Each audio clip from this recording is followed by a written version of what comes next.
Good morning. Thank you for joining us for CCB's live educational webinar regarding legislative updates.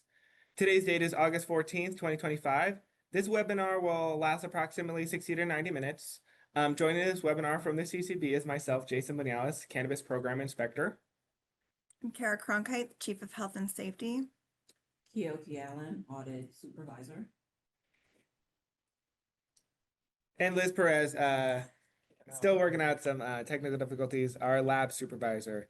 So just to tell you how this is going to work, the first half will be dedicated to presentation on various topics that are included in the legislative updates. The second half will be an open question and answer period. First, we'll go over some housekeeping notes and guidelines prior to the beginning of the first portion. Additionally, please enter questions into the Q&A at the end of the presentation. We will be covering a lot of information that might answer your questions, as well as some Q&A that we've already received via email. We will be monitoring the chat and will flag our questions for us to circle back at the end. We will try to get to as many questions as possible. All of the links that we provide in the chat, as well as the information we will cover in our presentation, is available on the CCB's website, which we will have linked in our Q&A and guidance sections. Additionally, frequently asked questions from this webinar and the answers to those questions will be compiled and posted on the CCB's website. You can access this information at ccb.nv.gov. Click on the Nevada Cannabis Guidance page and select FAQ. This webinar is being live streamed on the CCB's YouTube page. Once this is over, it will be available to review at any time on the YouTube page as well. Finally, I want to note, these webinars are for informational purposes only and do not constitute legal advice or represent the CCB's position on policy or any specific set of facts or circumstances. There may be instances where you are encouraged to seek legal counsel to ensure that you are complying with other applicable statutes, regulations, or laws, and how these specific statutes and regulations may apply to a specific set of facts and or circumstances. The purpose of this webinar is to assist licensees in understanding new requirements from the 2025 legislative session that are already in effect. Please note that this does not include other legislative updates that have not yet taken effect. The CCB will issue further guidance regarding changes that will take effect at a later date, including SB 157, lot size changes, and sampling changes. So those we'll have another webinar. We'll have some more information for you. So hold tight on those. Please do not ask questions on those as we are still ironing out the details on those. During this presentation, we do encourage you to take notes. But as I mentioned, links to corresponding tools or resources will be available on our website and will be added to the Q&A and guidance section of our website. So just an overview of what we'll be covering today. We will be covering some definition additions and changes, documentation and training updates, packaging and labeling changes, some additional sale allowances for different license types, as well as upcoming items and regulations that are in process. Diving into some of the definition changes, these are minor changes or just establishing some of our baseline. So there is a new definition, new category of infused pre-roll. And infused pre-roll means an individual cannabis cigarette or joint that has been infused with concentrated cannabis. So we will be discussing what that means in regards to packaging and things like that. So that is a new definition. Labeling and packaging have some updated definitions, but the label is the written or printed material affixed to or included with cannabis or cannabis product to provide identification or other information, while packaging means the immediate consumer-facing wrapper or container in which the cannabis or cannabis product is packaged. These were further defined as there are packaging and labeling updates, so what those apply to. Usable cannabis definition means the dried leaves and flowers of the plant of the genus cannabis and any mixture or preparation thereof that are appropriate for the medical use of cannabis or the adult use cannabis. The term does not include seeds, stalks, or roots of the plant. This update allows for seeds to be acquired from any source, including out of state. However, documentation including receipts must be input into the seed to sale tracking system. So although seeds may be acquired from other sources, when you are inputting them into Metrc or the seed to sale tracking system, we definitely want you to be putting those in correctly. We definitely want you to be putting those in with that documentation. Anything to add on that, Keoki? Nope. So yeah, so that was pretty quick, but the definitions are a little bit boring. We will get into what those mean. Some other definition changes. AB 76, Section 10, revised the definition of synthetic cannabinoid to mean a cannabinoid that is produced artificially, whether from chemicals or recombinant biological agents, including without limitation, yeast or algae, or not obtained directly from the use of the chemical reagent from a plant of the genus cannabis. This term includes, without limitation, biosynthetic cannabinoids, but does not include THC produced through the decarboxylation of tetrahydrocannabinolic acid using a process approved by the board. So this might seem very familiar to you, and that's because this language already existed in combination of statutes and regulation. We are just kind of combining things and making it into one cohesive section that it kind of just combining language that already existed. So while this is a change, it is not an overhaul. It is taking existing language. So that way things like HHC, THC, X, so some of these things that may or may not exist or may not be synthetic, it's clearly defined as statute. So again, this is just combining existing regulations and statutes. It's not a major new definition. Some more changes that are going to have maybe a bigger impact. SB 168 sections 8 and 9 did revise the definition of medical cannabis production facility as well as adult use. It now allows for these license types for the acquisition, possession, packaging, and sale of usable cannabis to adult use cannabis retail stores. As you're familiar, this was typically limited to cultivation. With this update, this allows production establishments to package and sell pre-rolls or other unaltered whole cannabis flower trim directly to dispensaries. You do not need to send it back to the cultivation. The products can be sold directly to the sales facility. Now, this is in addition to the things that you were previously allowed to do, i.e. making cannabis products, cannabis edibles at production. It now gives you the ability to sell whole cannabis directly to a sales facility. You do not need to utilize the temp transfer and send it back within 10 days. You can sell it directly from production to a dispensary.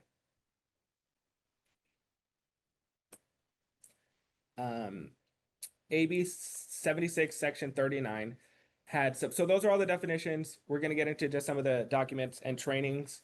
They are going to look really familiar. They are going to kind of things that you might already have. The new section requires the operating documents for a cannabis establishment to include the procedures for training of agents who volunteer, work at, or contract to provide labor or employed by an independent contractor to provide labor to the cannabis establishment. There was already training requirements. Some of this documentation was included in the NCCR, so this section is really just helping to clarify that it should exist within the operating documents that the CCB can request at any time, right? You are already required to train all these people. So now just making sure that that documentation is there, that you have those operating documents, were your auditor to ask for them. So really not a big change on this one either, really just clarifying in statute that these documents should be readily available. So you're already training your people. Now we just want to make sure that everyone has it in a nice little document that's available. Because if it's not documented, it didn't happen. So we're just really trying to clean up, making sure that everyone has everything should they need it for demonstrative purposes. Again, some more documentation and training that you're very familiar with. AB 76, Section 27, moved language that was in regulation to statute. So you're going to look at all this stuff and kind of say, well, that's what we're already doing. And it's probably going to be that reaction for most people. Of course, all licensed cannabis establishments must utilize the seed-to-sale tracking system designated by the board. Not new, just moved to statute. This does include, of course, the use of transfer manifests that are fully completed and accurate. You'll see a subsection in that subsection 27 that kind of expands that out, but it's really saying that they should have all the information on the driver, all the manifests, all the dates, and it should be accurate as well. If you choose to use a third-party inventory management system, it must be fully compatible and capable of integrating into the state's tracking system through an API, an application programming interface. The RC to sale tracking system that we are currently contracted with has a lot of API with a lot of POS systems.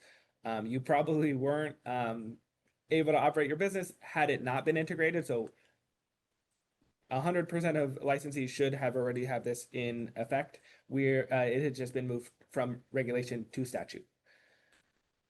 There is a quote unquote new requirement to implement appropriate measures to safeguard personal identifying information and ensure it is not disclosed at any point during the tracking process. Again, you are already doing it. This is just newly added to statute. So we're gonna get, so that was documentation, training, and definitions. I've had a coffee, so let me know if I'm talking too fast. So we're gonna get into packaging and labeling. So here is where I think bulk of the questions are gonna be here on out. If you have any questions on the definitions, feel free to include those. But as I mentioned, a lot of it is really stuff that we were already doing, maybe just compiling language into statute, maybe just clarifying things. So a lot of that should not be new to you if you have any questions, but we will always feel free to answer your questions. So send those over if you do have questions on definitions or on any of the documents that I mentioned. So packaging and labeling, AB 76, section 40 introduced a new phrase. That phrase is anthropomorphic.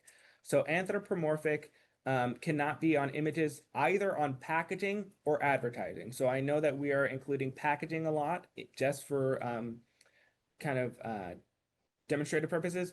However, everything that I mentioned with packaging is going to also apply to advertising, okay? So anthropomorphic images are those that assign a human characteristic to an animal, plant, or other object, okay? So if you look at this nice little graph from the internet, you'll see kind of a range, right? So on the left side at 0%, we have a very realistic depiction of a pig. On the far right, we definitely have some sort of millennial Gen Z pig on the cell phone with the messenger bag. So, right, so we look, does a pig normally use a cell phone? No, right? So that is a human characteristic. We kind of go towards the middle. Does a pig normally wear a t-shirt? Not really. That is a human characteristic. You can also see the eye, right? It's less of a realistic pig eye and more of a cartoony, right? So previous regulations did say no cartoon characters, no mascots, right? Nothing that appeals to children. So by including this anthropomorphic definition, it helps us to be a little more scientific. It helps everyone kind of understand where this line is drawn. It's also in line with some of the ASTM standards that are being developed, and hopefully that way, if the federal landscape changes, we can kind of be on the same page with other states. So you're not going to see a lot of anthropomorphic images or any on packaging. Typically, those would have been denied due to previous regulations. So this also isn't a major change, but again, is a clarification, so that way there's a little bit more of a scientific definition of what we mean and what we will not allow. Now, if you believe that you have an anthropomorphic image or something that is questionable that you had gotten previously approved, please reach out to us at auditinspections@ccb.nv.gov. That's auditinspections@ccb.nv.gov. We can look at these on a case-by-case basis. We will allow you time to run through your packaging if it were previously approved. We don't want to create a whole lot of waste for you or for the environment. So if you do believe you have something that will no longer be allowed due to this change, please reach out to us. But as I mentioned, we weren't approving a lot of these because they are child friendly. And additionally, the reason for this addition, since it doesn't really change anything, the main reason for this addition was to bring us in line with ASTM recommendations for packaging. So here are just some examples. On the left side, we have things that are acceptable, right? Animals, fruits, or even illustrations. So this is a very kind of biological depiction of a hummingbird. Animals are fine, right? So this one is very accurate, a nice illustration. Our fruit here is very accurate, very realistic, as well as these cool sports cars down at the bottom, right?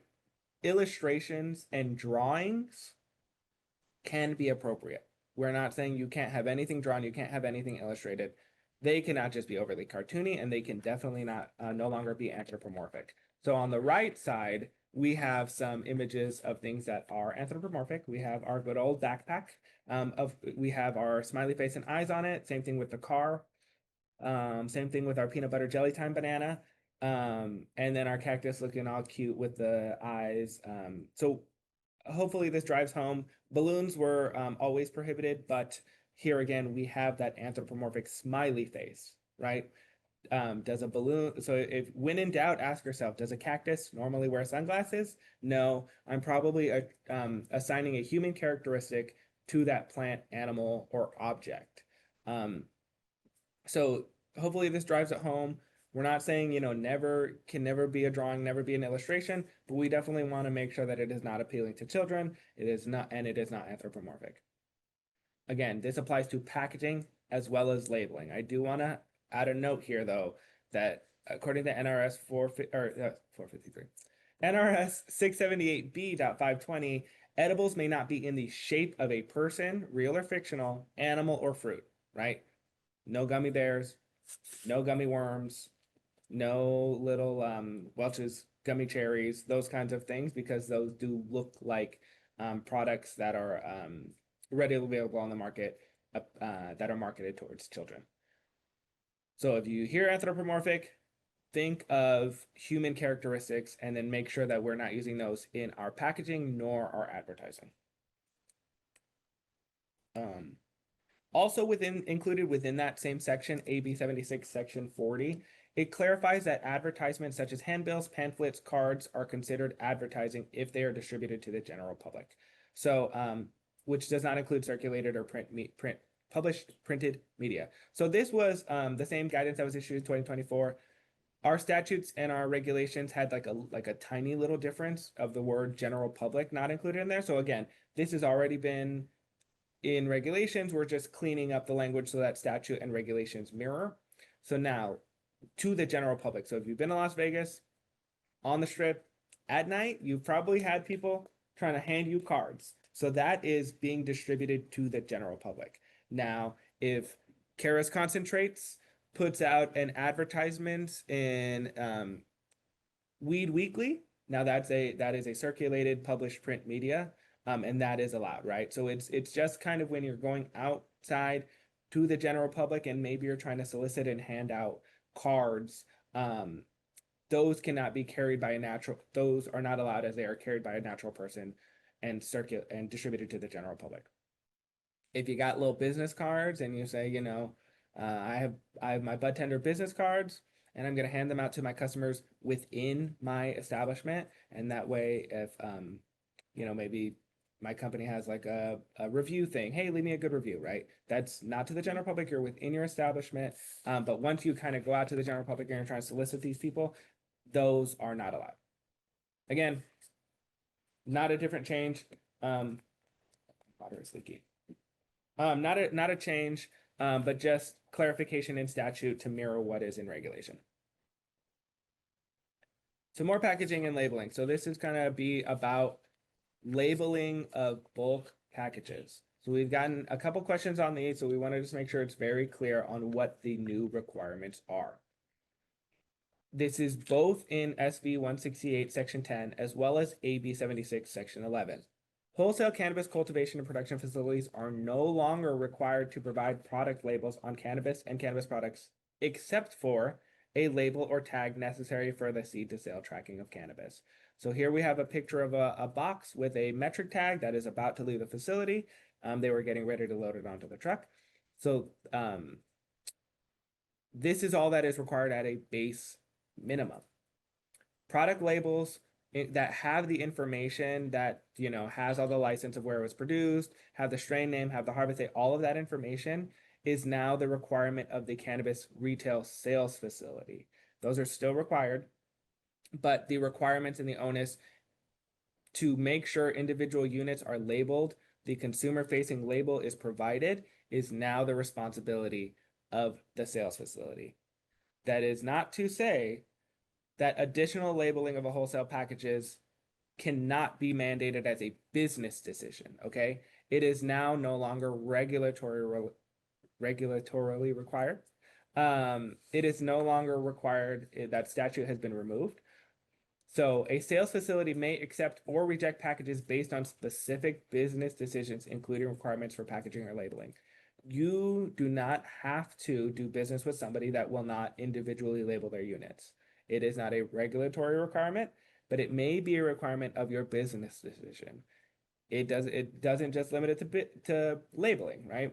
If you say I am a super green facility and I will not accept anything that is not in a recyclable box, that is a business decision. So you can dictate those business decisions with the people that you do business with.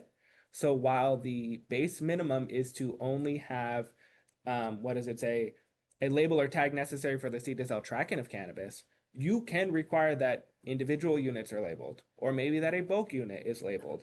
It is not a regulatory requirement, but again, it may be a business decision. However, there is a big portion of this that, again, the responsibility is now falling to the sales facility. There are labeling requirements in NCCR 12, which may not readily be available on the COA or even in the seed to sale tracking system unless they're utilizing those features. There are features in our system that will allow you to list an ingredient list or maybe a soil amendment list or anything like that.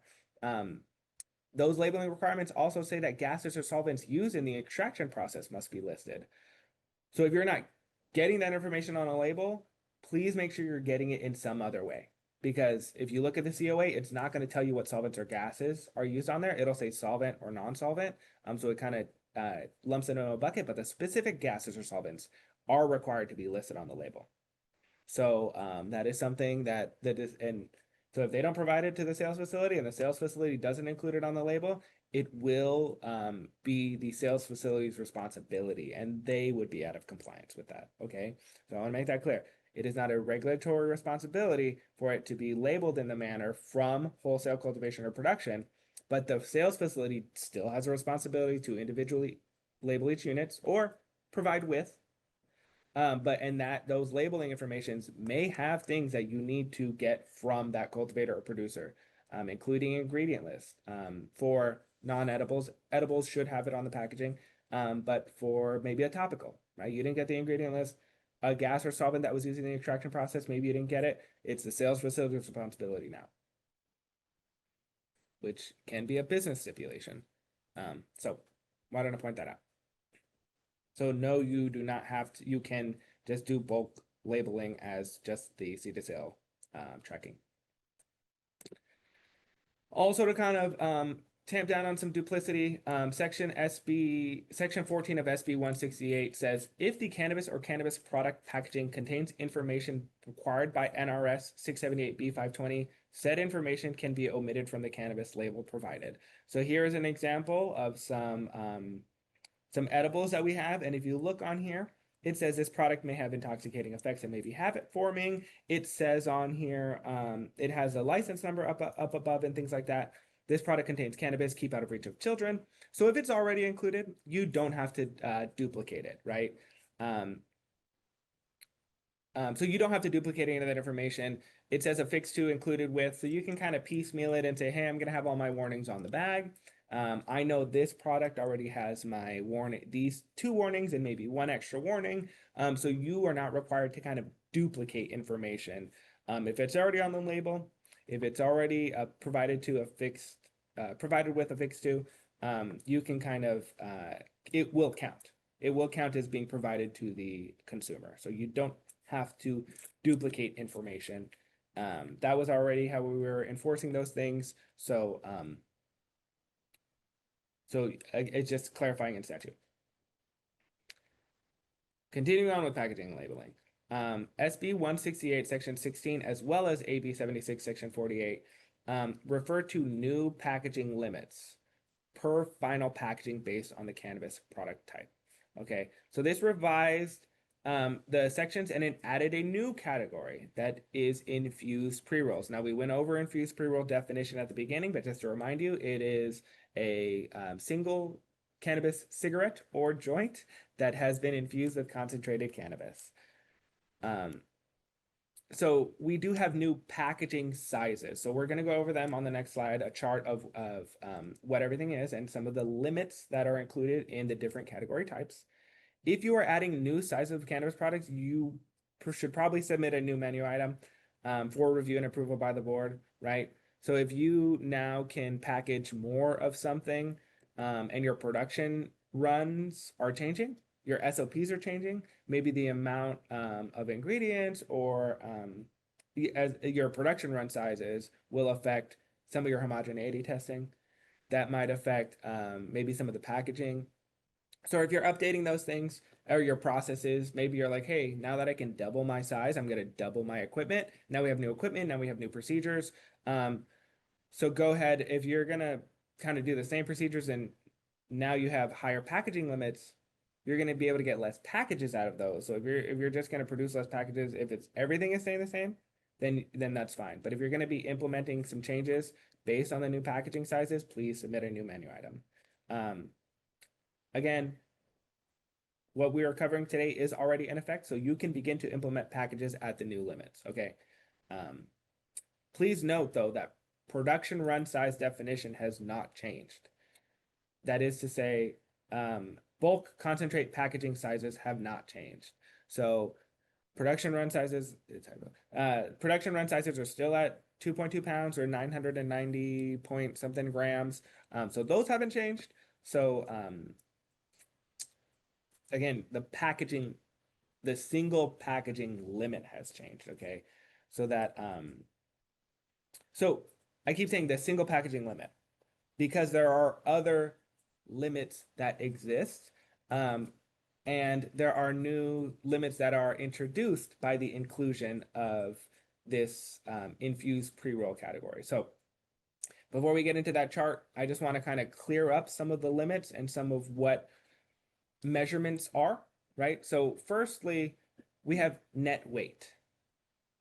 Secondarily, we have milligrams of THC. Okay, so what is a net weight? Net weight is the mass or weight of a commodity.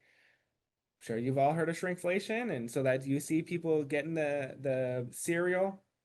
You'll see Chris's cereal, and maybe in March it was 100 grams, and now it's going to be, 93 grams, right? So it is required that you put the net weight on there so the customer knows what they're buying. It's just, making it clear, making sure everyone is knowing what they're purchasing. So for our example, maybe we have a 115 gram brownie, but that brownie only has 100 milligrams of THC. On the flip side, let's say we have a vape, okay? So previous packaging limit was 800 milligrams for a concentrate. So maybe we have 735 milligrams of THC in that 1 gram vape, okay? So we've gotten a couple questions that say, can I make a 2 gram vape now, right? So the net weight of products may be higher sometimes or always than the milligrams of THC, but you will have to look at the single packaging limit of milligrams of THC, and there may be a net weight limit depending on the type of product, okay? That is also to say, single packaging limits are not your personal possession limit, right? If sometimes they are, sometimes they're not with usable cannabis, but for our other product types, there may be packaging limits. So that way you can say, oh, well, I can only buy a vape with 1,000 milligrams. However, or what's the new limit? 1,000? Yeah. So maybe I can buy a vape, but I can buy since maybe it's half CBD, half THC, so it's only like 500 milligrams. So then how many of those can I buy up to my personal possession limit?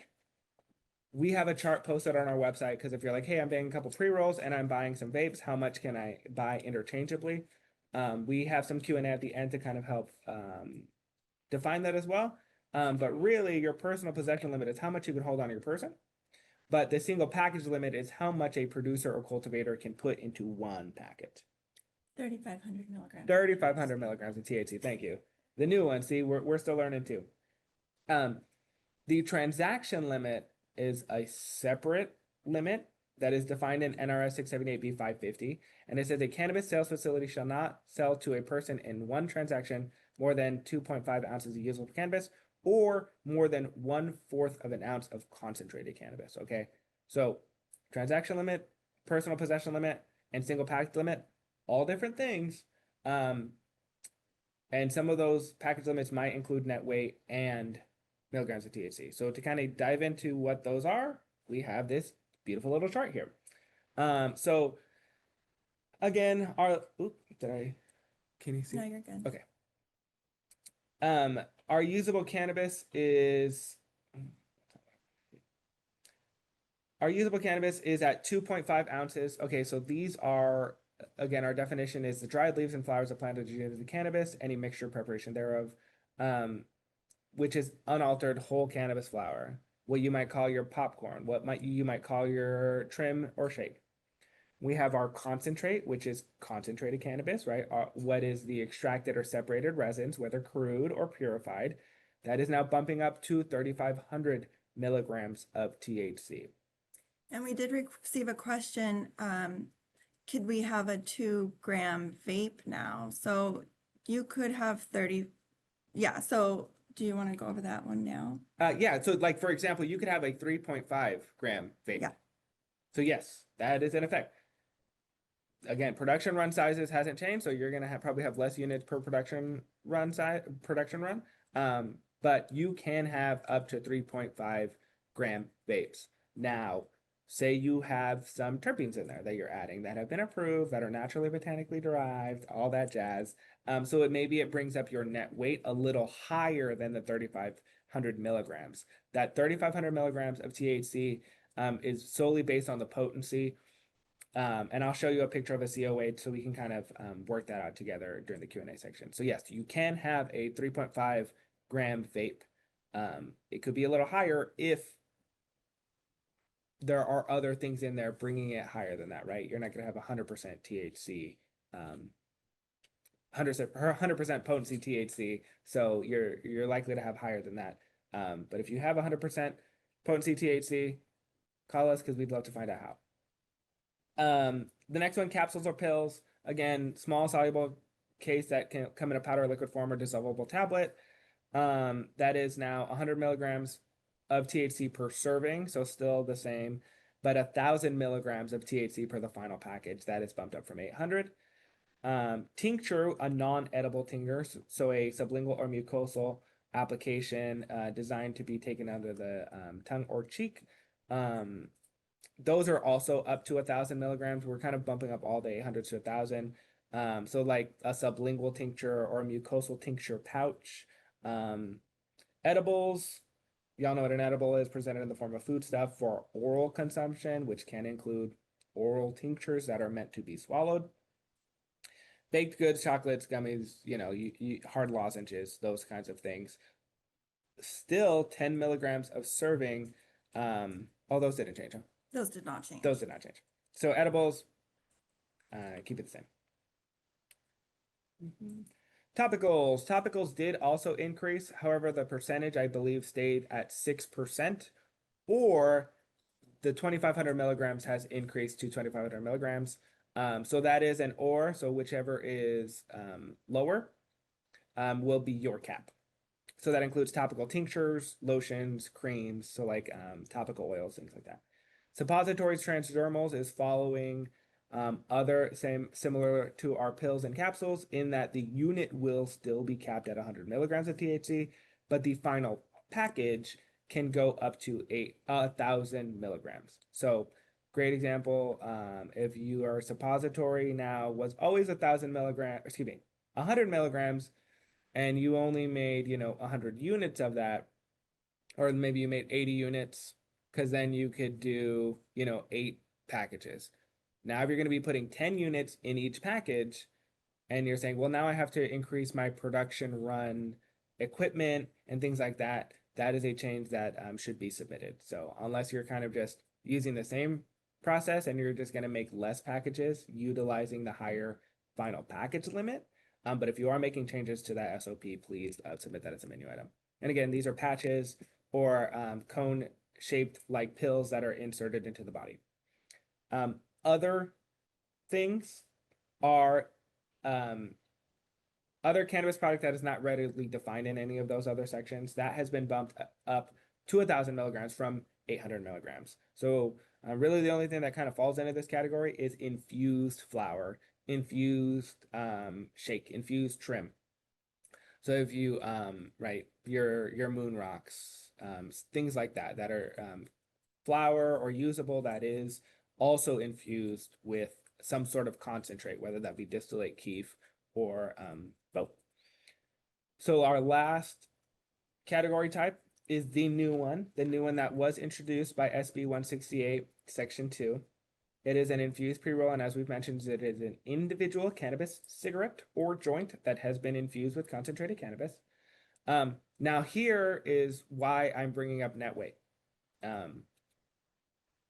The new legislation caps infused pre-rolls both at 1,000 milligrams of THC and a net weight of 7 grams. Okay, so this is your infused pre-roll, your infused cigarette or joint, your blunts, things that have both usable cannabis as well as some form of concentrate, again, whether crude or refined, keef or distillate, right? We have questions at the end that'll go into that, that'll kind of help clarify.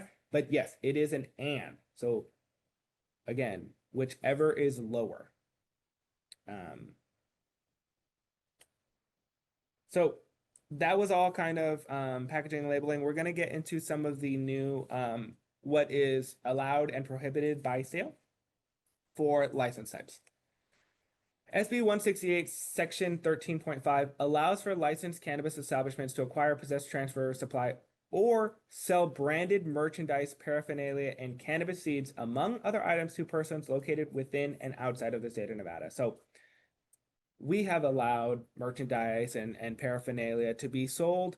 We just kind of added it into statute so that way it's very clear, because we never said, oh, you can't sell a bong, right? It's cannabis related. We had that in the NCCRs. We understand why you would sell a lighter, right? You shouldn't be selling non-cannabis related items such as medicine or uninfused foods and things like that. But this really clarifies that you are allowed to sell merchandise, paraphernalia, or cannabis seeds. So I'll cover some of the caveats to that. So the merchandise or paraphernalia must not appeal to children. That is also added to statute, that it specifically states that. So here are some examples of paraphernalia that we have found that is appealing to children, right? A very cartoony Captain America. We have Elsa and Anna. Hopefully Disney does not come after me for naming these people. We have our Minions and our Teenage Mutant Ninja Turtles, our little roach clips. So these things would not be allowed as paraphernalia. Now, if you had, adult themed bongs and things like that, or just very nice glass ones that are not appealing to children, always been allowed, but further clarified to be allowed for sale. Let me jump back to seeds. So while this statute does state you have the ability to sell seeds out of state, you must ensure that all local jurisdictions that you are selling to, including if you're including across state lines, that might be a federal thing. So please ensure that you're doing it legally with the local jurisdiction, the state jurisdiction, the federal jurisdiction that it's in, right? If you are shipping to another country that is very rigid on their drug thing, that might get you in some hot water, right? So cannabis seeds are defined as the seeds of the plant of the genus cannabis. So you are allowed to sell them at your dispensary if you are selling them to people outside of the state of Nevada. So here's my special note on seeds. All applicable local, state, and federal laws and regulations must be followed, including the jurisdictions which are outside the state of Nevada where a person engaged in a transaction is located. So you're like, I'm in Nevada, I can sell it. The person receiving it is also engaged in that transaction, and that may affect the legality of that sale. Cannabis seeds must continue to be tracked in compliance with the seed to sale tracking requirements outlined in NCCR 6.082. Licenses are required to ensure full traceability of cannabis seeds from the acquisition to the final customer, right? Seed to sale. So if you're getting seeds from an online source, from kaokiseeds.cool, you must put that documentation into the seed to sale tracking system. If you do not know how to do this, the CCB has guidance on their website. You can also use the Metrc Expert widget. It's at the bottom right hand of your screen. When you are in Metrc, it looks like their little shield. You click on it, it's going to pop up Metrc Expert. You type in intaking seed guidance, and it will pop that up for you, or you can find that guidance on our website.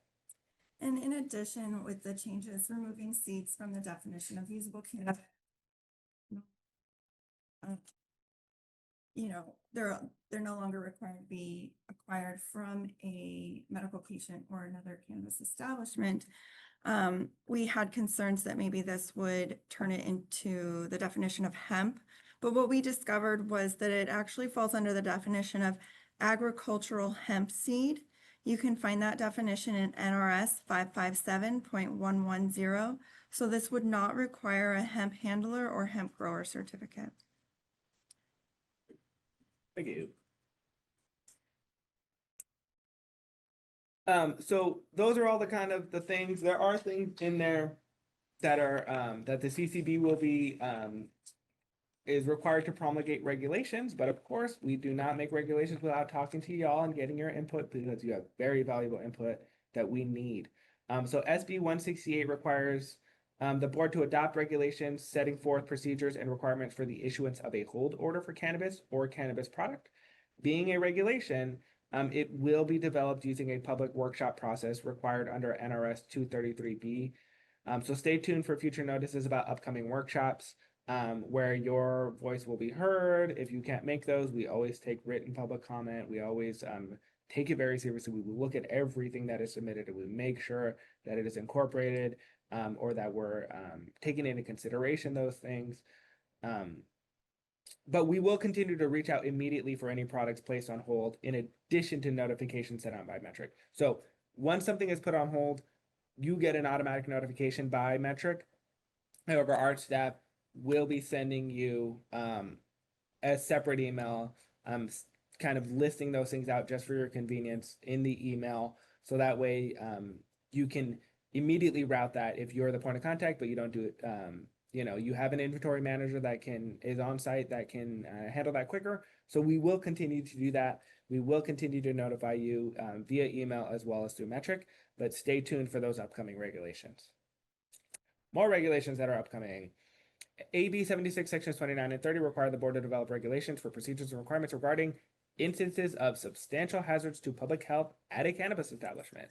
So Breathe. Slow down. I know, I'm like, yeah. So fourth, that looks really familiar to you because imminent health hazards are already covered in NCCR 4.065. So look in those. You'll be very familiar with those. Those are the things that constitute a substantial threat to public health. They include things like no electricity, most commonly no water or no hot water, gross unsanitary occurrences, including pest infestation, or liquid waste or sewage not being disposed of in an approved manner, including flowing out into the public right-of-way, right? So if you have sewage overflowing in your facility, you're walking through it, or if it's flowing out of the public right-of-way, that is a public health hazard. Lack of adequate refrigeration, especially if you're a production facility and you got 10,000 eggs for your brownies, that would constitute a public safety threat. Lack of adequate toilet and hand washing facilities, misuse of poisonous or toxic chemicals, suspected outbreak of foodborne illness, fire or flood, governor's emergency directives, as we've all experienced, and any other condition or circumstance which endangers public health. So this is already kind of in there.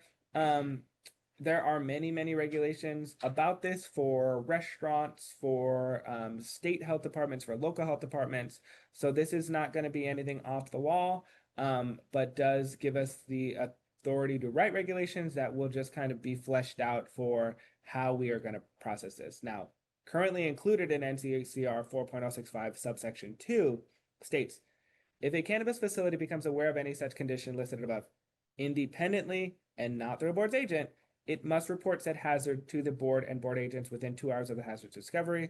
There is language coming that states immediately, but of course we want everyone to be safe first. So immediately after everyone has been made removed from the premises and is safe. So reach out to us, please, if you are experiencing an imminent health hazard. We can approve a contingency plan, especially if you give us notice. If you say, hey, my toilets are going to be down on Friday because of something that the sewage system is happening at the place next door. Can I have one of those fancy porta potties come in with hand sinks. Yes, that's a contingency plan we would totally approve. Gives your employees hand washing facilities, gives them adequate toilet facilities. Or if you're like, hey, it's raining in my mop closet only, but it's not affecting my product, right? Now, if one of our agents were to walk up on this and we discovered it, not so easy to approve a contingency plan. Or if you said, well, there is something going on there, but I was trying to sweep it under the rug, not so easy to approve a contingency plan. So definitely reach out to us. These are already listed in the imminent health hazard section of the NCCRs. We will just be further promulgating regulations on that process, and when and or if a closure due to an imminent health hazard is required. But reach out to us, please. You are required to report it. And that way, if somebody calls and said, did you know this dispensary on this street is doing this? Say, we're all on the same page. It was approved by their inspector. We're good. We can kind of squash those things versus if we get a call and we have to come out there and it is true, but you're doing the right thing, or you're not doing the right thing. It might be a little bit more complex. Two more upcoming items that are required by legislation. We want to make sure that they are nice and understandable, so we're still working on them. The board is now required to provide standardized checklists on the CCB's website that detail requirements for menu items, equipment, packaging, and we are also working on mods, throwing it in there, which are required to be submitted via Acela. So those are already required through Acela. As you know, sometimes menu items can get a little complicated depending on the many categories that we have. Equipment, right, depending on what it's used for, and packaging. So we are currently developing those. Crossing fingers, I will say soon, very soon. They're almost done. SB 168 Section 13 also requires us to post the FAQs and update them on a quarterly basis and within 30 days of any training provided to licensees. So today is August 14th. There will be FAQ, I can probably bet. So that will be up within 30 days. They can be found here at no link. Sorry, that is at ccb.nv.gov. So you'll see our FAQs under the guidance section. So we currently have FAQs on there, but after any training, and we will update them quarterly going forward after this legislative session. So I believe we're going to jump into questions. Feel free to put your questions in chat. But as I mentioned, we did have some early birds submitted some questions. I do believe that these questions were covered in the content, but just as a recap, we're going to go through them anyway. I'm actually going to start with some of the questions we just got so that I can clear out the chat. Okay. So one question was asked, is anyone regulating these hemp-derived CBD products or synthetic cannabinoids, and are they considered legal? So synthetic cannabinoids are not legal in the state of Nevada. If you have concerns about something that you're seeing on a shelf, whether it's synthetic or naturally derived, we're absolutely happy to look into that. If a product exceeds 0.3% THC, then that would fall under our authority and we would be able to take action on those products. So anything outside of a cannabis sales facility exceeding 0.3% or containing synthetics, please let us know. We're happy to address that.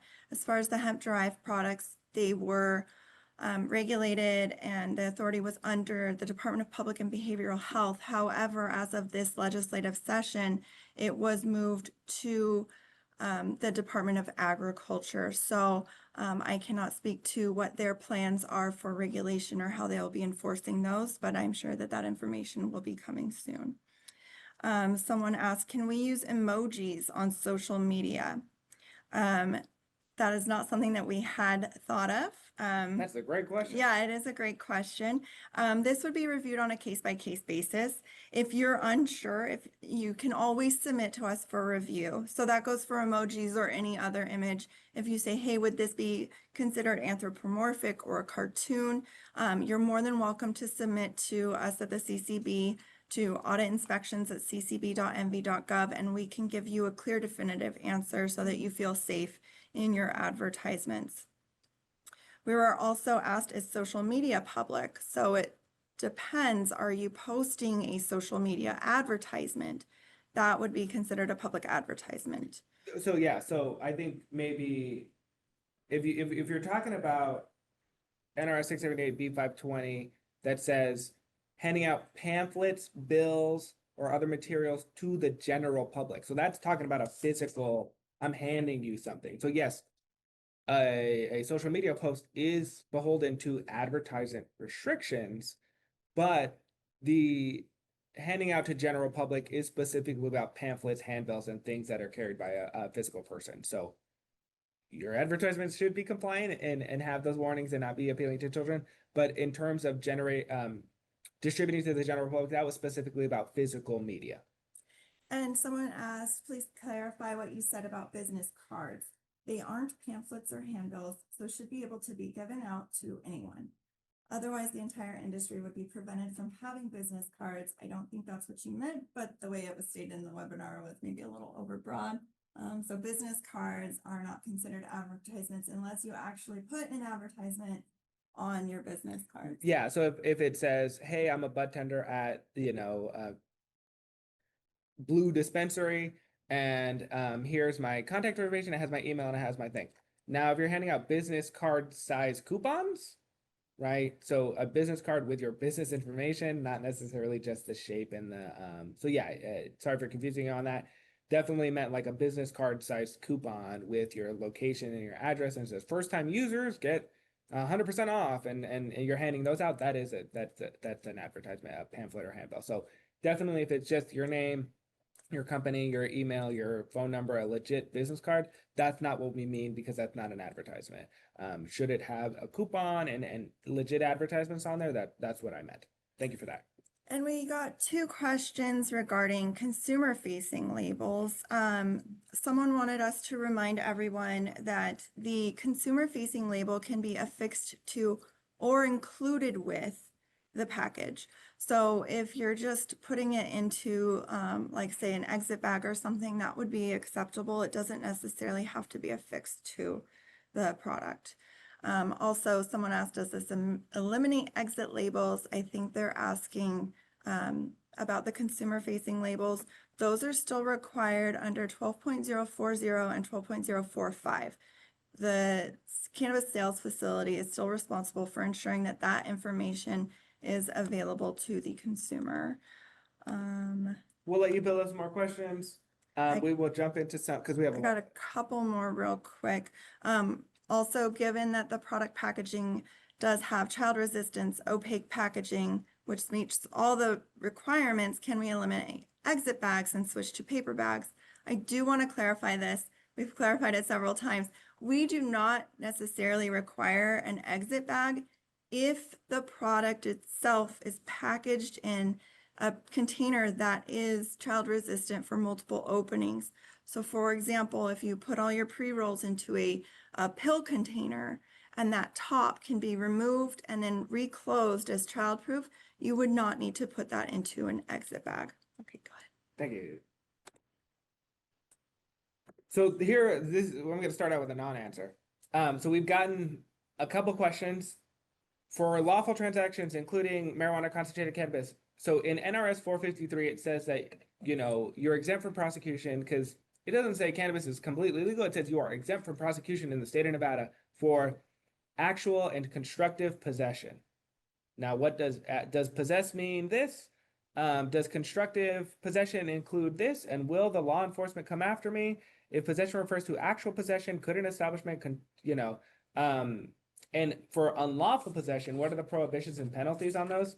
The CCB is unable to provide legal advice on how other agencies or entities will interpret, treat, or enforce these statutes. So the CCB is not coming after people for personal possessions. We regulate people that are selling or giving out cannabis, right? Or making it. Please consult with an attorney on these questions, and specific inquiries should be made directly to those other agencies, including law enforcement agencies. So unfortunately, that's starting out with a non-answer. But since we are not going to be coming after you for your personal possession, we would not be the one to ask about interpreting these. If you're trying to interpret the difference between constructive and actual possession, that may be a question for your legal counsel. So here's a question we got specifically about infused pre-rolls. The exemption that I mentioned is listed in that and repeated in another section, which sets forth those personal possession limits.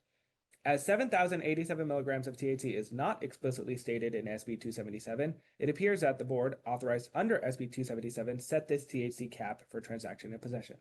However, the quarter-ounce weight limit for infused pre-rolls, which are categorized as concentrated cannabis, significantly restricts a dispensary's ability to sell them in quantities that meet public demand. The weight limit will always be reached well before 7,087 milligrams THC threshold, as infused pre-rolls contain far less THC than other forms of concentrated cannabis like shatter, distillate, wax, etc. Customers often want to purchase more than 7 1-gram infused pre-rolls. So here's our question. Could the board consider applying the THC cap, milligrams of THC, to infused pre-rolls and eliminating the weight cap restriction? It seems a change could be made through a board listserv without requiring legislative action. No. The CCB is required to adhere to the Administrative Procedures Act and cannot make changes to regulation outside of the process outlined in NRS 233B. So while you are correct that it is in regulation under our authority, we cannot change the regulations outside of a legislative year, outside of the Administrative Procedures Act. So unfortunately, we cannot change the regulations. Additionally, the weight cap on infused pre-rolls, that 7-gram net weight limit, is listed in statute. So we cannot send out a listserv that would override this statutory requirement. Or regulation. Or override any regulation. So they are set in stone until next legislative session, and where things can be changed through that Administrative Procedures Act per NRS 233B. Our next question, flower equivalency for infused products. Could you clarify how the flower equivalency is determined for infused pre-rolls and infused flower? Is the calculation based on the total THC milligram or weight? And if the equivalency is weight-based, is there a specific dry weight to concentrate ratio that we should be using? So, because infused pre-rolls contain concentrated cannabis, they are equivalent to the milligrams of THC, the THC percentage that is provided on the COA. So you're going to, again, have both the net weight limit as well as the THC milligram limit. But I think this person is assuming that infused pre-rolls are shake, trim, or flower in the pre-roll, and then the paper is infused. But some people infuse the flower or the shake trim, right? So it's not necessarily like, well, this is what the concentrate is and this is what the flower is. It's a little bit harder to determine that, especially if it's mixed up. And that's why we just go with milligrams on the COA. So here's a COA. Here is a COA from a real product that is a 1-gram infused pre-roll. So this 1-gram infused pre-roll is testing at 45.4%. Probably, it definitely has some sort of concentrate in there in addition to the flower. So here we see 45.4%. We know that the unit itself is a 1-gram unit. Therefore, this product has 454 milligrams of THC. And that is what you would use for your transaction limits. The 7-gram net weight is for your single packaging limit. So the 454 milligrams is what you would use. Again, as I mentioned earlier, right? If you have a 735 milligrams of THC in a 1-gram vape, you're not going to take away the 1 gram from your purchase limit. You're going to take away the milligrams of THC from your purchase limit. This can be found on the COA. It will also be included on the label that you should give to customers. Now, whether that unit is labeled or not prior to it getting to you, it's going to be on the label that you give out to the customer at a sales facility. So hopefully that clarifies. Because that infused pre-roll is a cigarette or joint that is infused with concentrated cannabis, we're going to just take what the lab, because when the lab processes those samples, they homogenize the whole thing. So this is what your milligrams of THC would be. Got to do a little math, but if it's 1 gram, that'll be real easy. Next question is on daily purchase limits. Could you please clarify if the purchase transaction limit is per transaction or a rolling 24-hour period? Also, could you provide the specific regulation or citation where it states possession transaction limits are daily limits? If a customer maxes out on their transaction at a store, what stops them from coming back later or going to another store on the same day?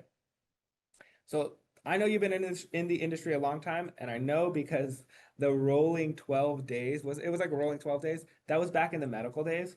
So I put it in there as you requested. NRS 678B.550 states a cannabis sales facility shall not sell to a person in any one transaction more than 2.5 ounces of usable cannabis or more than 1/4 of an ounce of concentrated cannabis, right? So it doesn't say daily. However, it is your responsibility. A sales facility may not knowingly provide an individual with more usable cannabis or concentrated cannabis than they are legally allowed to possess. So what's stopping someone from coming back or going to another store is the same answer of what's stopping someone from giving cannabis to an underage person? The law, right? And what does that mean? Who's enforcing the law? How do we catch it, right? So it is not your responsibility to make sure customers aren't going out there and breaking the law, right? If they light up the joint right outside your dispensary, okay, you should probably stop them because they're on your property. But outside of that, you're not law enforcement. So, however, you cannot knowingly say, well, I'm gonna sell you more than you're allowed to personally possess, because then you are knowingly doing it. So if they're taking that stuff and breaking the law outside of what you're doing, but the transaction limit is a single transaction, you may not go above what they're legally allowed to possess because you're kind of aiding and abetting them in going beyond that exemption listed in NRS 678D. Okay. It said transaction, so I looked at Keoki, make sure I didn't mess anything up. No, you did. You did it. Oh, I I- said you did. No, you did that. Okay. What would infused pre-rolls be classified as, and how we would determine the daily allotment transaction? Okay, so I wasn't sure on this question. What are they classified as in terms of metric? They are two different categories: infused pre-roll weight and infused pre-roll, which is counted as eaches. Okay, so you're going to want to make sure that it is a correct category if it's in bulk or if it's in eaches. So if you're talking about categories in the seed to sale system, it's infused pre-roll. So since an infused pre-roll contains concentrated cannabis and the daily allowable transaction limit would be based on the THC percentage of the bulk pre-roll that we saw in that COA, that's how you can determine how much to limit, is based on the milligrams of THC in that infused pre-roll. So in metric, they're infused pre-roll. What category are they in the statute? Infused pre-roll. They're their own definition. And how are they limited on transactions or personal possession, or that would be the milligrams of THC. And I do want to read this comment. It's not a question, but someone commented hashtag Keoki for president. So I do want to just put that on the record here. Similar question. How is the CCB classifying infused pre-rolls 1 gram packs when there is concentrate and usable cannabis mixed together?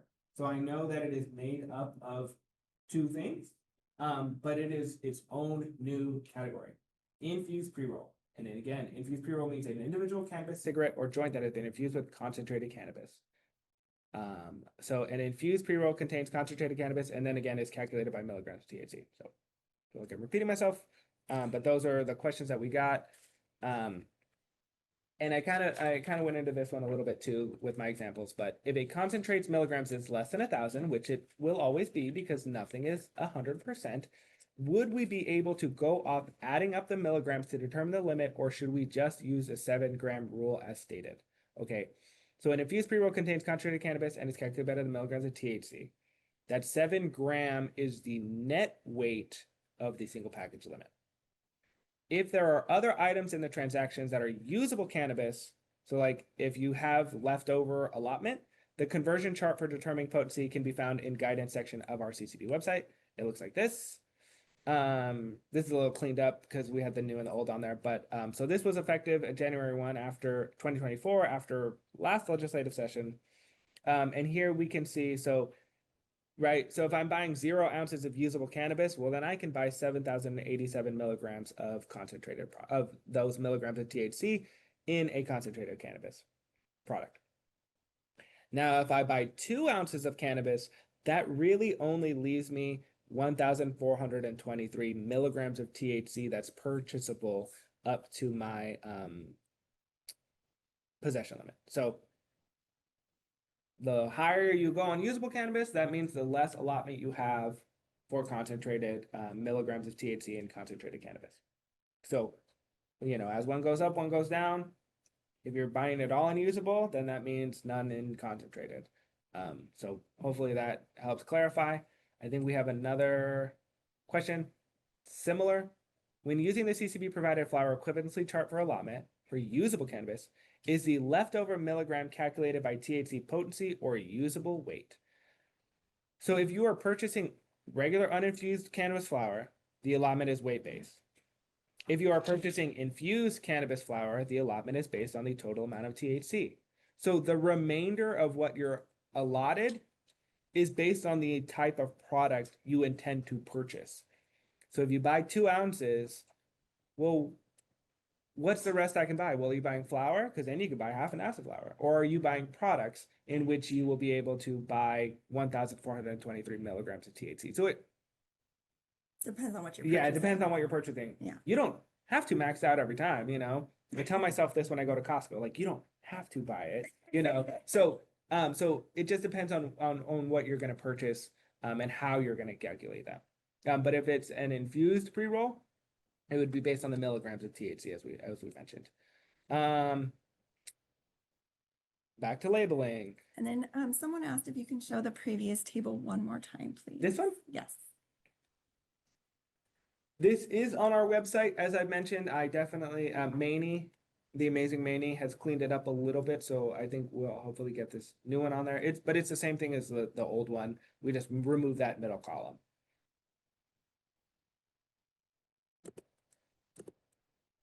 Enough time for screenshots? All right. Questions about printing extra labels at the time of scanning the product onto the order. Is this still required? In the case where the store's receipt has the license number listed along with the required verbiage, are we still required to include the additional labels? So this is currently in there. I included 12030 and 12035, but those are no longer required per statute. Again, it states that you can have that affixed to, included with, or supplied through an electronic medium approved by the board. Okay, so additionally, that new section in SB 168, section 14, that states this does not apply if those words in bold type are included on the packaging of the cannabis product. That is to say, no duplicative information is required if presented to the customer. Affixed to, included with, on an electronic medium approved by the board. So you can kind of piecemeal it. You can kind of see what's already on there. You can kind of see what might be on your exit bags. Just, have someone be on top of that. Because if you're like, oh, I ran out of exit bags, so I ordered some more from this website and they're going to be blank, make sure that those are covered somewhere, whether it's on your sales receipt, whether it's on the exit bag, whether it's on the packaging, whether it's on a label that's slipped into it. Maybe you have a nice little card that has all those warnings.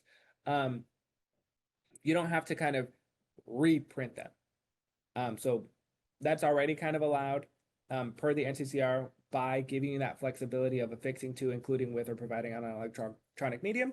So you don't have to print out extra stuff. You don't have to right now, and the new statutes are in effect, so you really don't have to right now, but you just have to provide it at least once in some form.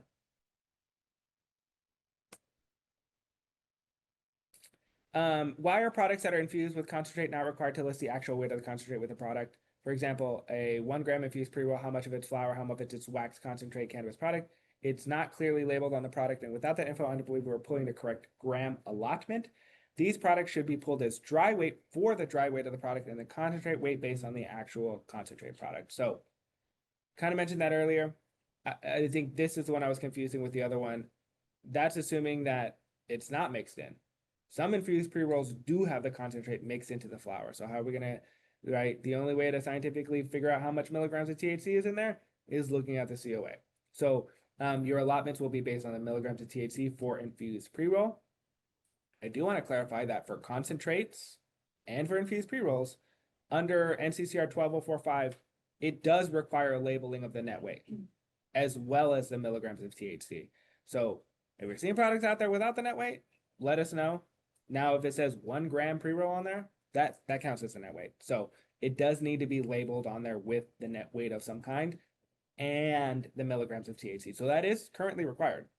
But as far as the allotment, you know, I understand it's a little confusing to do usable by ounces and then the milligrams, but so we're just going to do the milligrams of THC since it is a product that is infused with cannabis in a similar way currently that you should be doing that for infused flower. And that's all the question. I think we have more questions, but here is our website. Unfortunately, I believe that the YouTube was not live streaming, so we're going to get this onto YouTube today. So, or today or tomorrow once IT works their magic. So we'll get this so you can rewatch it. If some of your friends were not able to attend, they can rewatch it. And if there's any questions, if you believe that any of your packaging is in question, if you want clarification on your advertisements, if you want to understand anthropomorphic, you want to understand document training, audit inspections at ccb.nv.gov. And someone asked, the guidance was clear, nothing anthropomorphic, but would zoomorphic depictions be okay? Example, a pot leaf with the body of a squirrel.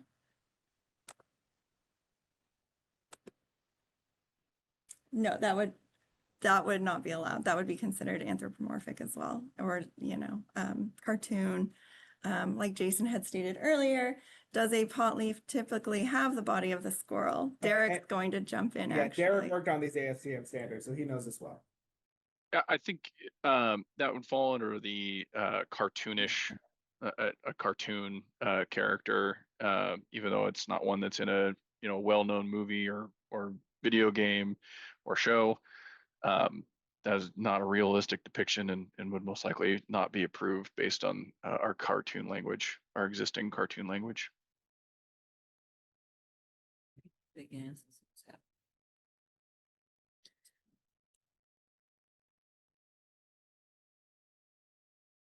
We were muted, yeah. All right, thank you so much, Derek.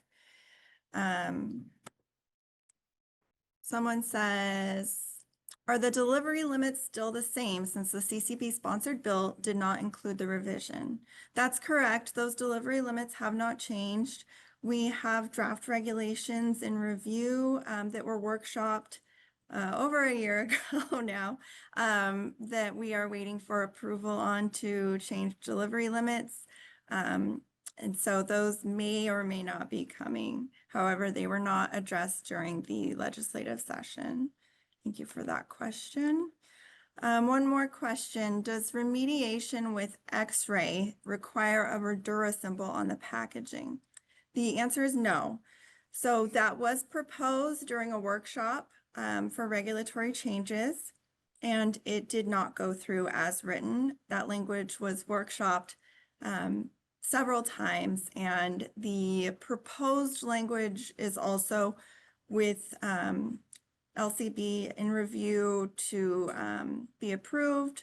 So that language may or may not be coming regarding what would be required for irradiation notification on packaging. And regardless of where it ends up, currently 12065 is on an enforcement hold. You will not be penalized for not including it. If you do choose to include it, you are welcome to include that if you do so choose. It is not being enforced as a regulatory requirement at this point. Okay, and I believe that we are just about at time, so I am going to go ahead and close off the Q&A at this point and thank everyone who tuned in. It looks like there were 140 participants, so great turnout. Oh, we got one more quick question. Can you explain the APA process that's out for revisions even after workshops have been held? So because there were statutory revisions, then we will have to make some regulatory revisions based on the statutory changes from this last legislative session.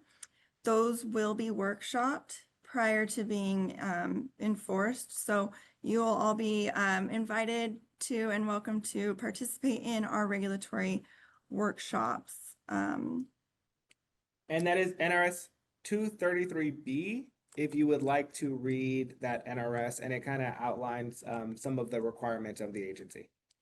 And our cannabis products made from a production considered usable cannabis by definition? No, they are not. They are considered either cannabis products or concentrated cannabis or a infused cannabis pre-roll, which is the new definition that we have.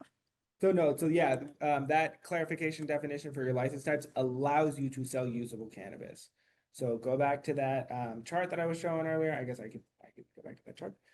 So really whatever so yeah, I was already pulling up NRS 233B. So yeah, so go back to that chart and you're allowed to sell them through your production facility. But again, look at the definitions. Is it usable cannabis? Well, that's really the dried leaves or flower of the plant material. Once you extract something out of it, it's concentrated. Or if you're infusing it, then it might fall under other. If it's an infused pre-roll, so really it depends on what you're making. This just allows your facility to also, your production facility, to also sell usable cannabis. And let me provide some context to that. So a lot of cultivators were sending their product to production facilities for packaging previously, and also for space, so for storage space. So a lot of cultivators were sending packages, usable cannabis, to production facilities for packaging, storage, and then to be sold out of that or transferred from that production facility. Previously, the definition of a production facility did not allow that. So that cleaned up the language that would allow production facilities to now package for cultivators and then fulfill orders from the production facility. And so that is why you see that definition update through this statutory change. And the definition of cultivation facility was not updated, so cultivation facilities are still limited to only usable cannabis. All right, we will be hosting another workshop or another webinar for SB 157 changes. Those will be coming later. And I appreciate everyone's time today and all the questions. And I believe that is it for today. Thank Any you. closing remarks? No? All right. Thanks, everybody.